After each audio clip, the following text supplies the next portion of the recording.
नमस्कार प्रिय मित्रों, आज बात करेंगे बजट के बारे में। 23 जुलाई 2024 को जारी होता है बजट। इसके बारे में चर्चा कर लेते हैं। आपने बहुत सारी वीडियो जो है न्यूज चैनल पे, यूट्यूब पे देख ली होंगी बजट के बारे में, लेकिन मैं बात करूंगा सिर्फ जो परीक्षाओं के लिए उपयोगी बिंदु हैं, उन्हीं बिंदुओं पे बात करेंगे। ये रिपोर्ट जो है वो भारत सरकार द्वारा बनाई गई रिपोर्ट है। यहाँ पे भारत सरकार भी लिखा है और इसकी विशेषताओं पे बात करेंगे। बजट क्या होता है, पहले बजट के बारे में जान लेते हैं। आपने जैसे आपके अनुसार अगर बोलें कि जैसे आपके पिताजी हैं, तो जो पिताजी जॉब करते हैं, तो पिताजी की जो सैलरी मान लो 50,000 रुपये हुई, 50,000 रुपये सैलरी है, तो 50,000 रुपये में पिताजी ने 10,000 रुपये LIC किस्त दे दी, LIC किस्त दे दी, 10,000 रुपये फीस दे दी, बच्चों की फीस दे दी, 10,000 रुपये फीस दे दी। फिर 1,000 रुपये सिलेंडर का ले लिया। फिर यहाँ पे मान लो 10,000 रुपये दुकान का हो गया, तो दुकान का दे दिया। तो यहाँ पे जो भी 50,000 रुपये पिताजी को प्राप्त हुए थे सर्विस से, उसमें से यहाँ से वितरण हो गया अलग अलग, कहाँ कहाँ फीस पहुंची है। ये जो है यहाँ पे इस तरीके से आप, ये बजट सरकार का भी होता है। जैसे सरकार को जो पैसा प्राप्त होता है वो सरकार कहाँ कहाँ खर्च करती है, और सरकार का लेन देन कितना हुआ है, कर कितना लगाया है, योजनाओं में कितना खर्च किया है, इन सभी के बारे में बजट में बताया जाता है। फिर ये जानते हैं कि जो बजट है इसका उल्लेख संविधान में है या नहीं है। तो इसका जो उल्लेख है, बजट शब्द का तो उल्लेख संविधान में नहीं है, लेकिन 112 अनुच्छेद में ये बताया गया है कि जो वार्षिक वित्तीयन जो होगा सरकार का विवरण बताया गया है, कि वार्षिक वितरण बताया गया है कि अनुच्छेद 112 में ये उल्लेख किया गया है, ना कि बजट शब्द का उल्लेख कहीं संविधान में नहीं है। ये भी याद रखिएगा। फिर अगर पूछ लिया जाए जो बजट पेश किया गया है 23 तारीख को, वो किसने पेश किया है, तो ये बजट जो है वो निर्मला सीतारमण जी ने पेश किया है। ये क्या है, तो वित्त मंत्री हैं, ये भी याद रखिए, वित्त मंत्री। और ये एक बार नहीं बजट पेश किया, इन्होंने 7 बार बजट पेश कर चुकी हैं, और ये पहली महिला बन गई है भारत की, इन्होंने 7 बार बजट पेश किया है, ये भी याद रखिएगा। अगर पूछ लिया जाए इससे अधिक भी किसी ने बजट पेश किया है, तो 10 बार जो बजट पेश किया है वो मोरारजी देसाई जी ने बजट पेश किया है 10 बार। तो ये भी महत्वपूर्ण बन जाता है स्टैटिक जीके में। तो 10 बार इन्होंने बजट पेश किया था। फिर अगर पूछ लिया जाए कि जो 10 बार बजट पेश किया, इसके बाद जो स्वतंत्र भारत का बजट सबसे पहले किसने पेश किया था, तो स्वतंत्र भारत का अगर पूछ लिया जाए 1947 में जब देश आजाद हुआ था, उस समय वित्त मंत्री जो थे वो कौन थे, तो शनमुखम शेट्टी थे। इन्होंने सबसे पहले बजट पेश किया था 1947 में, जब वित्त मंत्री शनमुखम शेट्टी जी थे, इन्होंने बजट पेश किया था सबसे पहले। फिर गणतंत्र भारत का बजट किसने पेश किया, तो गणतंत्र भारत का बजट जो पेश किया था वो जॉन मैथाई जी ने पेश किया था। तो इतने पॉइंट जो स्टैटिक जीके में पूछे जाते हैं बार बार परीक्षाओं में, तो ये हो गए। अगर पूछ लिया जाए कि जो बजट है उसमें कितने जातियां और कितने जो है विषय रखे गए हैं, तो जान लेते हैं कितनी जातियां रखी गई हैं, कितने विषय रखे गए हैं। तो यहाँ पे विकसित भारत का लक्ष्य ध्यान में रखते हुए इन्होंने एक बताया है। विकसित भारत लक्ष्य कितना है, तो 2047 तक विकसित भारत ये लक्ष्य रखा गया है मोदी जी के द्वारा। अगर बात करें तो 4 बिंदुओं पे इन्होंने जातियां बताई हैं, 4 जातियों पे इन्होंने ध्यान केंद्रित किया है। तो 4 जातियां कौन कौन सी हैं, जातियां जान लेते हैं। तो यहाँ पे सबसे पहली जो यहाँ पे दी है 4 जातियों में, अन्नदाता। अन्नदाता की बात करें तो किसान, किसानों की बात की है। फिर यहाँ पे युवाओं की बात करें तो यूथ जो है इसकी बात की है। फिर अगर बात करें तो गरीबी की बात की है। फिर महिलाओं की भी बात की है। तो यहाँ पे मुख्य 4 जातियों ने इन्होंने बांटा है कि ये बजट जो है वो इन आधारित, ये 4 जातियों पे आधारित बजट होगा। तो यहाँ पे फिर देख लेते हैं कौन कौन विषय रखे हैं। तो इन्होंने प्रमुख 4 विषय बताए हैं कि इन विषयों पर ये जो बजट है पास किया जाएगा। तो ये जो बजट है इन्होंने 4 विषय बजट में रखे। सबसे पहले जो बजट विषय है वो रोजगार का है, क्योंकि रोजगार का भारत में बहुत बड़ा मुद्दा है, इसलिए इन्होंने सबसे फर्स्ट नंबर पे ये रखा है। फिर दूसरे नंबर पे कौशल प्रशिक्षण रखा है। फिर तीसरे नंबर पे इन्होंने MSME रखा है। फिर उन्होंने चौथे नंबर पे मध्यम वर्ग रखा है। तो यहाँ पे 4 विषय हैं और 4 जातियों में इन्होंने बजट पास किया है। अब जान लेते हैं जो मुख्य बिंदु हैं जो परीक्षाओं में पूछे जाते हैं, तो उनके बारे में जान लेते हैं। इन्होंने जो विकसित भारत का लक्ष्य ध्यान में रखते हुए इन्होंने प्राथमिकताएं बताई हैं। 9 प्राथमिकताओं पे ये बजट पास किया गया है। कितनी प्राथमिकताओं में, ये पूछा जा सकता है परीक्षाओं में। तो 9 प्राथमिकताएं इन्होंने रखी हैं बजट में। तो पहली जो प्राथमिकता इन्होंने रखी है वो कौन सी रखी है? तो पहली जो प्राथमिकता इन्होंने रखी है वो कृषि की प्राथमिकता रखी है। कृषि उत्पादन से संबंधित इन्होंने प्राथमिकता रखी है। तो जान लेते हैं कृषि के उत्पादन के बारे में। इन्होंने कृषि में ये बताया है कि कृषि जो है प्राकृतिक रूप से मतलब नेचुरल खेती करने के लिए ये जिक्र किया गया है इसमें जो बजट है।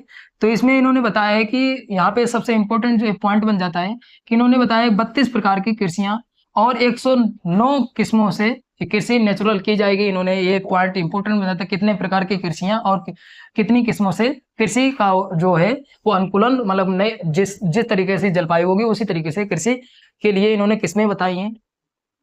फिर आगे कुछ बिंदु हैं किसानों के लिए महत्वपूर्ण। तो इन्होंने बताया है कि अगले 2 वर्षों में इन्होंने बताया है कि जो किसान नेचुरल खेती करेंगे उनके लिए एक प्रमाण पत्र भी जारी किया जाएगा। जो प्रमाण पत्र होगा, जो नेचुरल कृषि करेगा उनके लिए एक प्रमाण पत्र भी होगा। फिर यहाँ पे दूसरा जो पॉइंट दिया है 10,000 जो है वो जैव संसाधन केंद्र भी खोले जाएंगे। जो जैसे आवश्यकता पड़ेगी वैसे ही यहाँ पे 10,000 केंद्र खोले जाएंगे। तो ये भी पॉइंट महत्वपूर्ण बन जाता है। फिर यहाँ पे झींगा उत्पादन के लिए बात की गई, हालांकि इतना इंपॉर्टेंट नहीं है। फिर बात करते हैं कि जो डिजिटल सार्वजनिक संरचना मतलब इसको शॉर्ट में बोलते हैं DPI। तो इसमें इन्होंने बताया है कि 3 वर्षों में एक सर्वेक्षण भी किया जाएगा कि किसानों ने कितनी जो नेचुरल खेती की है उसके बारे में सर्वेक्षण किया जाएगा। इन्होंने बताया कि 400 जिलों में ये डिजिटल फसल सर्वेक्षण करने की इन्होंने बात की है इसमें बजट में। फिर यहाँ पे बात करें तो यहाँ पे इन्होंने कहा है किसानों के लिए एक क्रेडिट कार्ड भी लॉन्च किया जाएगा, किसान क्रेडिट कार्ड। तो ये महत्वपूर्ण बन जाती है, कथन में प्रश्न बनाया जा सकता है, तो ये याद रखिएगा।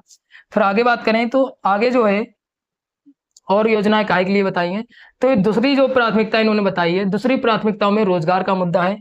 तो रोजगार का मुद्दा सबसे महत्वपूर्ण बन जाता है। तो यहाँ पे जो बताया है रोजगार और कौशल प्रशिक्षण के बारे में बताया है। तो जो PM पैकेज है उसमें 5 योजनाएं बताई गई हैं रोजगार के लिए। तो इसमें जो 3 जो योजनाएं हैं वो किससे संबंधित है? तो रोजगार से संबंधित है। यहाँ पे अगर बात करें कि जो योजनाएं हैं उसमें क्या क्या बताया गया, तो जो 3 योजनाएं यहाँ पे हैं। तो 3 योजनाओं में का वाली योजना दी है। तो पहली बार जो रोजगार प्राप्त करेगा उन्होंने बताया कि 15,000 तक एक माह में 3 किस्तों में दिया जाएगा, ये भी याद रखिए। फिर यहाँ पे उन्होंने बताया कि जो पहली बार जो रोजगार प्राप्त करेगा उसको 4 वर्षों में जो रोजगार देने वाला है और जो तुम्हारा कर्मचारी है उनको प्रोत्साहन करने के लिए इन्होंने ये योजना बनाई है। और इन्होंने बताया 30 लाख युवाओं को इससे लाभ प्राप्त होगा। फिर तीसरी जो योजना है नियोक्ताओं को सहायता, मतलब यहाँ पे जो नियोक्ता है मतलब जो जॉब देने वाला है वो EPFO मतलब EPVF मतलब होता है कि एम्प्लॉय प्रोवाइड फंड ऑर्गेनाइजेशन। इसने बताया कि 2 वर्षों तक इनको 3,000 रुपये प्रति माह दिए जाएंगे और यहाँ पे बताया कि इससे जो होगी 50 लाख नौकरियों का सृजन होगा। ये योजना है, ये याद रखिएगा। फिर चौथी योजना के बारे में बात कर लेते हैं। चौथी योजना क्या है? ये 3 योजनाएं हो गई। चौथी योजनाओं में इन्होंने बताया है कि कौशल प्रशिक्षण से संबंधित योजना है। तो जान लेते हैं कौशल प्रशिक्षण से संबंधित जो योजना है इन्होंने बताया अगले 5 वर्षों तक जो है 20 लाख युवाओं को कौशल प्रशिक्षण दिया जाएगा। कौशल प्रशिक्षण मतलब कि ऐसा प्रशिक्षण दिया जाएगा जिसमें जो बच्चा इंटरेस्ट रखता होगा उस तरीके से उसको दिया जाएगा। और सबसे महत्वपूर्ण ये बन जाता है कि 1,000 औद्योगिक प्रशिक्षण जो केंद्र होंगे उनको उन्नयन किया जाएगा। सबसे महत्वपूर्ण है कि 1,000 ये संख्या याद रखिएगा। और ये किस मॉडल पे? हब और स्कोप मॉडल पे आधारित होंगे। तो हब और स्कोप क्या होता है? जैसे मान लो एक यूनिवर्सिटी हो गई, ये यूनिवर्सिटी है तो यहाँ से जितने भी एफिलेटेड होंगे वो 1,000 संस्थान होंगे। तो ये प्रशिक्षण केंद्र होंगे, ये याद रखिएगा। फिर उसी हिसाब से जो है वो पाठ्यक्रम तैयार किया जाएगा कौशल प्रशिक्षण का। हालांकि आपको याद रखना है कि कितने युवाओं को कौशल प्रशिक्षण के लिए बताया गया है और कितने संस्थान हैं, ये संख्या याद रखनी है। फिर पांचवी जो है योजना, 5वीं योजना के बारे में बात कर लेते हैं। तो यहाँ पे जो 5वीं योजना है उसके बारे में बात करें। फिर यहाँ पे जो 5वीं योजना है यहाँ पे इंटर्नशिप वाली। तो यहाँ पे जो 5वीं योजना है वो इंटर्नशिप अफसर, मतलब कि इन्होंने बताया है कि बजट में कि 5 वर्षों में जो होगा वो ऐसी 500 कंपनियां होंगी जिसमें हम बच्चों को 1 करोड़ बच्चों को इंटर्नशिप कराएंगे। और उसमें साथ में ही उन्होंने कहा है कि 5,000 रुपये भी दिए जाएंगे और 6,000 रुपये एक ही बार में दिए जाएंगे और 5,000 जो है वो भत्ता दिया जाएगा प्रति माह, ये भी याद रखिएगा। और ये कौन देगा? तो CSR मतलब होता है कारपोरेट रिस्पॉन्सिबिलिटी फंड जो होता है उसके तहत ये दिया जाएगा 5,000 प्रतिमाह और 6,000 एक बार में ही दिया जाएगा। और कितने युवाओं को जो है इंटर्नशिप कराई जाएगी, तो 1 करोड़ युवाओं को। और कितनी कंपनियां हैं, तो 500 कंपनियां हैं। ये चीज संख्या याद रखिएगा, ये पॉइंट परीक्षाओं के लिए महत्वपूर्ण बन जाता है। फिर अगर आगे बात करें तो आगे जो है यहीं पे अगर बात करें कि योजनाओं के बारे में, तो यहाँ पे एक महत्वपूर्ण पॉइंट ये बन जाता है कि जो घरेलू संस्थान है, घरेलू संस्थान मतलब जो भारत के संस्थान है, उनमें जो है जो उच्चतर शिक्षा प्राप्त करेगा उसको 10 लाख रुपए का तक का ऋण देने की बात की गई है बजट में।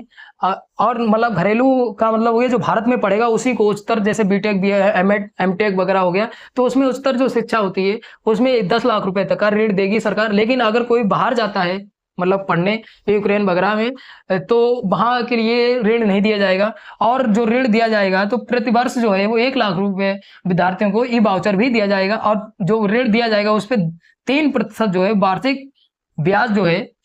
फिर अगली जो प्राथमिकता दी है, समावेशी मानव संसाधन विकास, सामाजिक न्याय। ये प्राथमिकता समावेशी का अर्थ होता है मतलब ऐसी, जैसे मान लो कोई स्कूल हुआ तो उसमें जो होता है, जो बच्चे होते हैं सेम ड्रेस पहने होते हैं, ना कोई छोटा होता चाहे ना ही कोई बड़ा होता है, तो वहाँ पे समान जैसे समावेशी क्लास बोली जाती है। तो उसी तरीके से यहाँ पे ये सरकार का मानना है कि समावेशी मानव संसाधन मतलब सबको एक जैसे अवसर देने चाहिए, इस तरीके से यहाँ पे बताया गया है। तो यहाँ पे जो पूर्व उदय है, यहाँ पे विशेष करके 4 राज्यों का बताया गया है। तो यहाँ पे जो है बिहार, झारखंड, पश्चिम बंगाल और आंध्र प्रदेश के बारे में बताया गया कि यहाँ पे आर्थिक अवसरों को सृजन किया जाएगा, यहाँ पे आर्थिक अवसर दिए जाएंगे, ये बताया गया है। फिर यहाँ पे अगला पॉइंट दिया है गया औद्योगिक नोड यहाँ पे बनाया जाएगा। फिर अमृतसर और कोलकाता औद्योगिक कॉरिडोर बनाया जाएगा। तो ये दोनों पॉइंट्स इंपोर्टेंट बन जाते हैं, 100 में 100% आने की एग्जाम में संभावना है। फिर आगे बात करें तो जो महिलाएं हैं और बालिकाएं हैं, इनके लिए कितना रुपए जो आवंटन किया गया है विकास के लिए, तो 3 लाख करोड़ रुपए आवंटन किया गया है महिलाओं और बालिकाओं के लिए। फिर अगर आगे बात करें, आगे जो है एक अभियान चलाया गया है सरकार के द्वारा। कौन सा अभियान है, तो यहाँ पे जो अभियान है वो प्रधानमंत्री जनजातीय उन्नत ग्राम अभियान। इस अभियान में बताए गए 63,000 जो गांव हैं, उनको जो आदिवासी गांव हैं, जो आदिवासी समूह है गांव हैं, उसमें 5 करोड़ जनजातियों को लाभ मिलेगा इससे, मतलब इसमें आर्थिक सामाजिक स्थिति में सुधार होगा इनकी। तो इस तरीके से ये अभियान चलाया गया है। कितने गांव हैं ये याद रखिएगा संख्या, और ये योजना किसके लिए है तो ये याद रखिएगा। फिर अगर बात करें तो पूर्व उत्तर क्षेत्र, मतलब पूर्व उत्तर का क्षेत्र अगर देखें तो यहाँ पे ये पूर्व हो गया, और उत्तर का देखें तो यहाँ पे जो क्षेत्र पड़ता है, जो राज्य पड़ते हैं, इनके लिए बात हो रही है। तो यहाँ पे जो है इंडिया पोस्ट पेमेंट बैंक की 100 शाखाएं खोली जाएंगी। तो यहाँ पे ये भी पॉइंट महत्वपूर्ण बन जाता है, कितनी शाखाएं खोली जाएंगी और कहाँ पे खोली जाएंगी, तो पूर्व उत्तर के जो क्षेत्र है वहां पे खोली जाएंगी। फिर अगर आगे बात करें, फिर बात करते हैं आंध्र प्रदेश पुनर्गठन अधिनियम की। अगर पूछ ले जाए भाषा के आधार पे सबसे पहला जो राज्य गठित हुआ था वो आंध्र प्रदेश ही गठित हुआ था। यहाँ पे चर्चित क्यों है, यहाँ पे 15,000 करोड़ रुपए का आवंटन किया गया है। इसमें बताया गया है कि पोलावरम सिंचाई का विकास किया जाएगा, इसलिए आवंटन किया गया। और जो अमरावती राजधानी है, मतलब अमरावती राजधानी बनाई जाएगी। जो चंद्रबाबू नायडू जी हैं, ये सीएम बन चुके हैं 12 जून को, मतलब शपथ ली इन्होंने 12 जून को अभी हाल ही में। इससे पहले जो सीएम थे उन्होंने जो थी वो आंध्र प्रदेश की 3 राजधानियां घोषित कर रखी थी, मतलब प्रशासनिक राजधानी अलग, न्यायिक राजधानी अलग, और मतलब कार्यपालिका राजधानी अलग अलग घोषित कर रखी थी। लेकिन इससे भी पहले चंद्रबाबू नायडू जी थे, उन्होंने अमरावती राजधानी बनाई थी। फिर उसके बाद जो सीएम बने उन्होंने 3 राजधानियां घोषित की। अब इन्होंने जो चंद्रबाबू नायडू फिर से बने हैं 12 जून को शपथ लिए, इन्होंने बताया है कि हम अमरावती को फिर से राजधानी घोषित करेंगे, और इन्होंने घोषित भी कर दिया है, ये भी याद रखिएगा। तो यहाँ पे ये बताया गया है। फिर अगर आगे बात करें तो आगे जो बताया गया है, विशाखापट्टनम चेन्नई औद्योगिक कॉरिडोर बनाया जाएगा। फिर यहाँ पे हैदराबाद बेंगलुरु औद्योगिक कॉरिडोर बनाया जाएगा। इसमें पानी, बिजली, रेल, सड़कों की आवश्यकता का इंफ्रास्ट्रक्चर बनाया जाएगा। तो यहाँ पे पॉइंट इंपोर्टेंट बन जाता है, कितना आवंटन किया गया है और क्या बनाया जाएगा आंध्र प्रदेश में, तो ये महत्वपूर्ण बन जाता है। फिर आगे बात करें, चौथी प्राथमिकता में कुछ खास है नहीं, यहाँ पे सिर्फ एक खास पॉइंट है। तो यहाँ पे जो दिया है तरुण जो योजना है उसमें 10 लाख रुपए ऋण दिया जाता था, लेकिन अब इसको बढ़ा के कितना कर दिया गया है, तो इसमें 20 लाख कर दिया गया है। तो ये पॉइंट इंपोर्टेंट बन जाता है, बाकी जो है वो आपके लिए इंपोर्टेंट नहीं है परीक्षाओं के लिए। तो यहाँ पे ये तो पॉइंट डिस्कस हो ही गया है। फिर अगर अगली प्राथमिकता की बात करें तो अगली प्राथमिकता में इन्होंने शहरी विकास के बारे में बात की है। शहरी विकास में इन्होंने कुछ खास नहीं बताया है, परीक्षाओं के लिए जो पूछा जा सकता है। तो यहाँ पे इन्होंने बताया कि जो 30 लाख से अधिक जनसंख्या वाले जो नगर हैं उनको मतलब विकसित किया जाएगा, इन्होंने कहा विकास किया जाएगा उनका। तो यहाँ पे ये हालांकि परीक्षा में महत्वपूर्ण नहीं है पूछने के लिए। फिर अगर आगे बात करें, आगे जो इन्होंने आवास संबंधी आवश्यकताएं बताई, एक योजना है प्रधानमंत्री की, इन्होंने योजना में बताया है कि पीएम आवास योजना शहरी 2.0, इन्होंने ये योजना इन्होंने 10 लाख करोड़ रुपए इन्होंने आवंटन किया है। इन्होंने बताया है कि जो शहरी गरीब लोग हैं या मध्यम वर्ग है उनका पूरी तरीके से आवश्यकता पूरी की जाएगी। ये आवंटन किया है 10 लाख करोड़ रुपए का। तो ये योजना के तहत, ये योजना याद रखिए, पीएम आवास योजना शहरी। तो फिर यहाँ पे कुछ खास नहीं है। फिर आगे बात करें तो आगे जो है अगली प्राथमिकता 6 प्राथमिकता में जो ऊर्जा सुरक्षा है, ऊर्जा सुरक्षा के बारे में बात करें तो यहाँ पे कुछ परीक्षाओं के लिए हालांकि इतना इंपॉर्टेंट नहीं है, सिर्फ एक पॉइंट जो इंपॉर्टेंट बन जाता है वो ये बन जाता है कि एनटीपीसी जो है, एनटीपीसी और जो बीएचईएल है, ये दोनों मिलकर संयुक्त रूप से एक 800 मेगावाट का जो संयंत्र लगाएंगी। तो ये महत्वपूर्ण बन जाता है, कौन सी कंपनी 800 मेगावाट का संयंत्र लगाएंगी, वाणिज्य संयंत्र। तो ये स्थापना करेंगी जो कंपनियां हैं, कंपनियों का नाम याद रखिएगा, एनटीपीसी और बीएचईएल, ये दोनों कंपनियां हैं। तो ये 800 मेगावाट का संयंत्र लगाएंगी। तो ये महत्वपूर्ण पॉइंट बन जाता है। फिर आगे जानते हैं, फिर एक योजना थी चलाई सरकार ने, जो यहाँ पे पीएम सौर घर मुफ्त बिजली योजना, ये योजना के तहत उन्होंने बताया है कि 1 करोड़ घरों को जो बिजली है वो मुफ्त में दी जाएगी। तो ये मिल रही है या दी जाएगी, ये इनका योजना है। और इन्होंने बताया है 300 यूनिट जो है प्रति माह बिजली जो है वो निःशुल्क दी जाएगी। और अभी तक 1.28 करोड़ लोग जो है इस पे रजिस्टर्ड भी कर चुके हैं। तो ये योजना है, ये योजना याद रखिएगा, योजना पूछी जा सकती है कि किससे संबंधित है। फिर अगर आगे बात करें तो यहाँ पे दिया है इंफ्रास्ट्रक्चर के बारे में, मतलब अवसंरचना के बारे में। तो यहाँ पे कुछ खास नहीं है, यहाँ पे एक पॉइंट आप याद रखिएगा, इंफ्रास्ट्रक्चर के बारे में कितना पैसा जो है आवंटन किया गया है। तो 11,11,111 जो है वो आवंटन किया गया। और अगर जीएसटी का देखें तो जीएसटी का 3.4% जो है वो आवंटन किया गया है इंफ्रास्ट्रक्चर के बारे में। मतलब यहाँ पे स्कूल वगैरह और सड़क वगैरह ये सब इसी में बनाई जाएंगी। तो ये आवंटन किया गया है, ये पॉइंट इंपॉर्टेंट बन जाता है और कुछ खास नहीं है परीक्षाओं के लिए। फिर अगर बात करें कि जो सिंचाई और बाढ़ ग्रस्त जो जल्दी हो जाते हैं, जिसमें ज्यादातर बाढ़ वगैरह आती रहती है, तो उसके बारे में बात करें तो यहाँ पे इन्होंने बताया है कि असम जो है, असम और सिक्किम जो है और उत्तराखंड, ये 3 राज्यों का जिक्र किया है। इन्होंने कहा है कि ऐसी परियोजनाएं यहाँ पे विकसित की जाएंगी जिससे बाढ़ से ग्रस्त जल्दी ये जो राज्य हैं वो ना हो जल्दी। फिर अगर एक और किया है, हिमाचल प्रदेश में पुनर्निर्माण पुनर्वास बात की है, तो ये भी विकास करने की बात की है। तो ये महत्वपूर्ण बन जाता है कि किसकी विकास की बात की है। तो और ये दोनों पॉइंट राज्यों का जिक्र किया गया है, तो ये महत्वपूर्ण बन जाता है।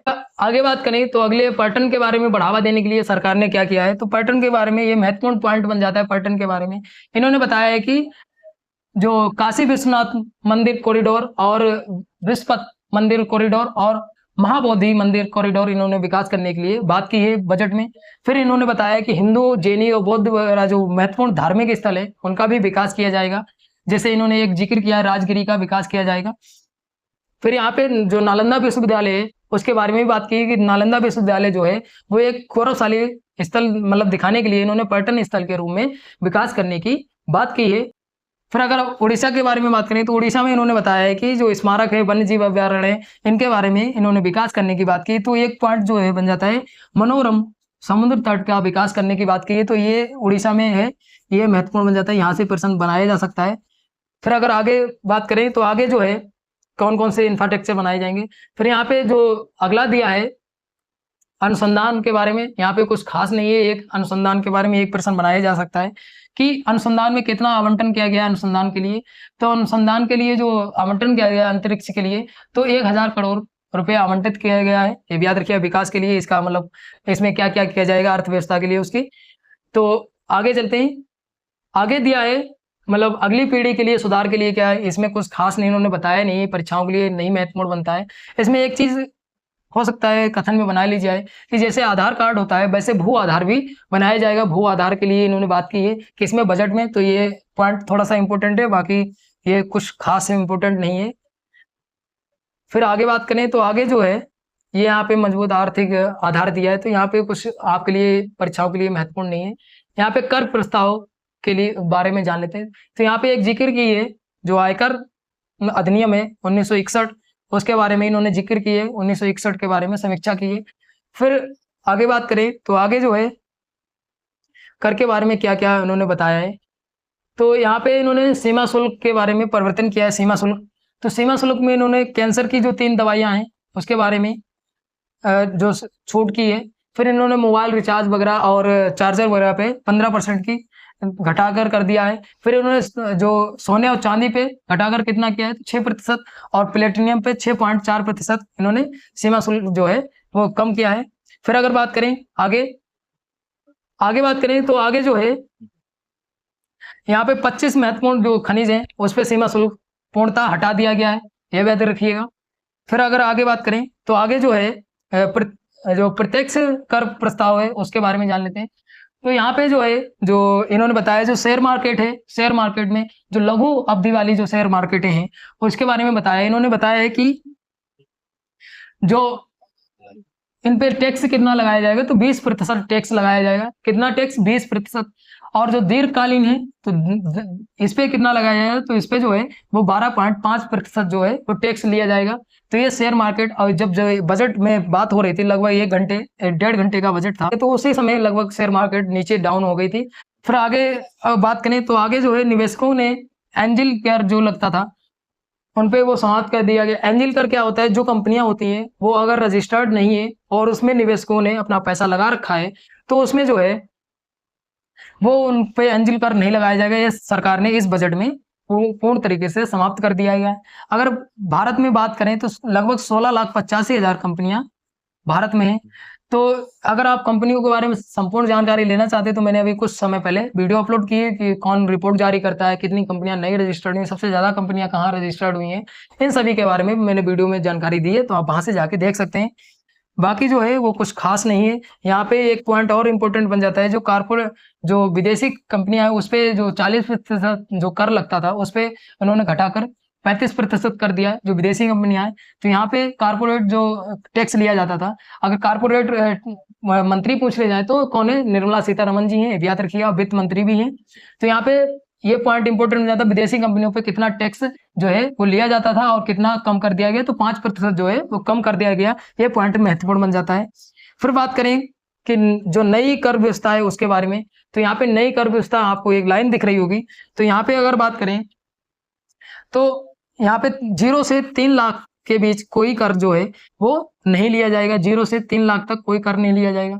फिर यहाँ पे 3 से 7 लाख के बीच 5% है। फिर 7 से 10 लाख के बीच 10% है।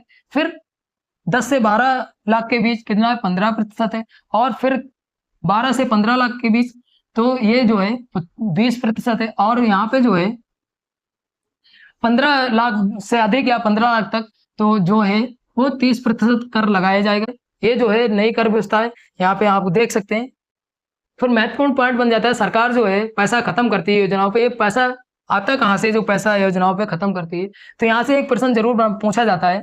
तो यहाँ पे सबसे ज्यादा जो पैसा प्राप्त होता है सरकार को 27% उधारी और अन्य देयताओं से प्राप्त होता है।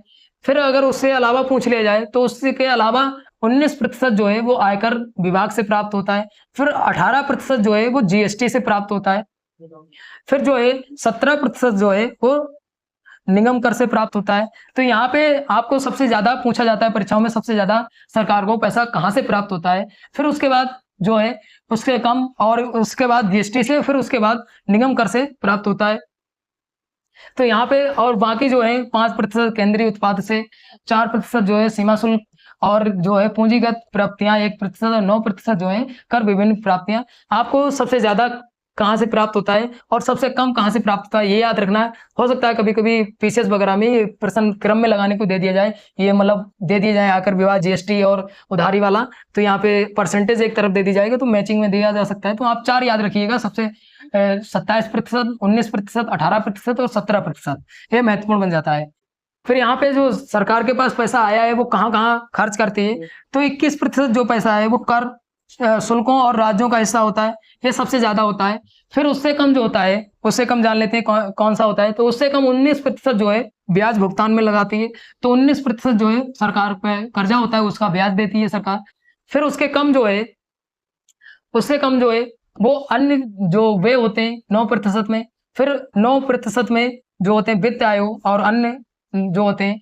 फिर उसके बाद 16% जो है वो केंद्रीय क्षेत्रीय स्कीम वगैरह होती है। और फिर 8% जो है वो किसमें, रक्षा में खत्म करती है, रक्षा में। तो यहाँ पे 8% जो यहाँ पे दिख रहा होगा, 8% रक्षा में। सब्सिडी वगैरह में 6% खत्म होती है। सबसे ज्यादा आपको याद रखना 21% कहाँ खत्म होता है, करों और शुल्कों और राज्यों का हिस्सा होता है। फिर 19% ब्याज भुगतान में। ये 2 पॉइंट्स आपको इंपॉर्टेंट, सबसे ज्यादा खर्च कहाँ होता है और सबसे ज्यादा आता कहाँ से, ये 2 पॉइंट्स इंपॉर्टेंट बन जाते हैं। बाकी ये ग्राफ का आप स्क्रीनशॉट ले लीजिएगा। फिर आगे चलते हैं। फिर यहाँ पे प्रमुख दिया है कि व्यय कहाँ कहाँ होता है सरकार का पैसा। तो सबसे ज्यादा जो पैसा व्यय होता है सरकार का, वो रक्षा पर व्यय होता है। कितना, तो 4,54,773। फिर ग्रामीण विकास के लिए पैसा कितना आवंटित हुआ है, तो 2,65,808। फिर कृषि के लिए 1,51,851 करोड़, यहाँ पे करोड़ लिखा है, याद रखिएगा। गृह के लिए, तो गृह के लिए 1,50,983। फिर शिक्षा के लिए जान लेते हैं, शिक्षा के लिए कितना आवंटन हुआ है। तो शिक्षा के लिए जो आवंटन हुआ है वो शिक्षा के लिए 1,25,638 करोड़ यहाँ पे दिया है, ये शिक्षा। फिर सूचना प्रौद्योगिकी के लिए तो 1,16,342। फिर स्वास्थ्य के लिए 89,287। फिर ऊर्जा के लिए महत्वपूर्ण बन जाता है, ऊर्जा के लिए 68,769 करोड़ रुपए आवंटित हुए। फिर आगे बात करते हैं, तो आगे जो है समाज कल्याण के लिए और वाणिज्य के लिए क्या हुआ है। तो समाज कल्याण के लिए कितना पैसा है, तो 56,501। फिर वाणिज्य और उद्योग के लिए 47,559। ये पैसा जो है वो आवंटन हुआ है और ये व्यय होता है सरकार का, ये भी याद रखिएगा। फिर आगे बात करते हैं कि कितना करोड़ रुपए बढ़ाया गया, आवंटन किया गया है। तो मनरेगा के लिए जो 23-24 में था वो कितना था, तो 23-24 में मनरेगा के लिए 60,000 करोड़। और इस बार जो है वो कितना है, 86,000 करोड़ 24-25 के लिए। फिर अगर बात करें अनुसंधान के लिए जो है वो 1,200 करोड़। फिर अगर बात करें नवीकरणीय ऊर्जा परियोजना के लिए कितना आवंटन हुआ है, तो ये देख लेते हैं। ये इस बार सबसे ज्यादा हुआ है। पहले जो हुआ था 23-24 में वो 442 हुआ था। इस बार जो हुआ है वो कितना हुआ है, तो 2,228 हुआ है। तो महत्वपूर्ण बन जाता है, ये सबसे ज्यादा है। फिर आगे बात करें तो तुम्हारा जो सौर ऊर्जा है, सौर ऊर्जा के बारे में बात कर लेते हैं। यहाँ पे जो चार है, चार ही आप याद रखिएगा, ये महत्वपूर्ण बन जाते हैं। सौर ऊर्जा के लिए जो आवंटन हुआ है 10,000 करोड़ का आवंटन हुआ है, तो ये महत्वपूर्ण बन जाता है 10,000 करोड़ रुपए का 24-25 के लिए। और 23-24 के लिए कितना था, तो 4,970 था। ये भी बहुत ज्यादा आवंटन हुआ है। फिर यहाँ पे आपको राजस्व प्राप्तियां, तो राजस्व में 24-25 में 31.3 और पूंजीगत में 16.9। फिर आगे जान लेते हैं। फिर यहाँ पे व्यय, राजस्व व्यय कितना हुआ, तो 31.3% जो था वो प्राप्तियां हुई थी, लेकिन इसमें खत्म ज्यादा हुआ है। खत्म कितना हुआ, 37.1। और पूंजीगत में 15.0 है, मतलब 15%। तो ये यहाँ का खर्च है। इतना जो था बजट के बारे में था, जो महत्वपूर्ण पॉइंट थे जो मैंने बताए हैं यहाँ पे, ये भारत सरकार द्वारा जारी रिपोर्ट थी, उसी के बारे में यहाँ पे चर्चा की है। जितने भी पॉइंट्स जो परीक्षा के लिए महत्वपूर्ण थे उन्हीं पॉइंटों पे चर्चा की है। बाकी जो था आपके लिए इम्पोर्टेंट नहीं था, वो यहाँ पे छोड़ दिया है। अगर आपको लगे वीडियो परीक्षा के लिए महत्वपूर्ण है तो आप शेयर जरूर करिएगा। ऐसी वीडियो पाने के लिए आप मेरे चैनल को सब्सक्राइब भी कर लीजिएगा। जो सरकार के द्वारा नोटिस जारी होते हैं उनके बारे में चर्चा करेंगे अगली वीडियो में। धन्यवाद।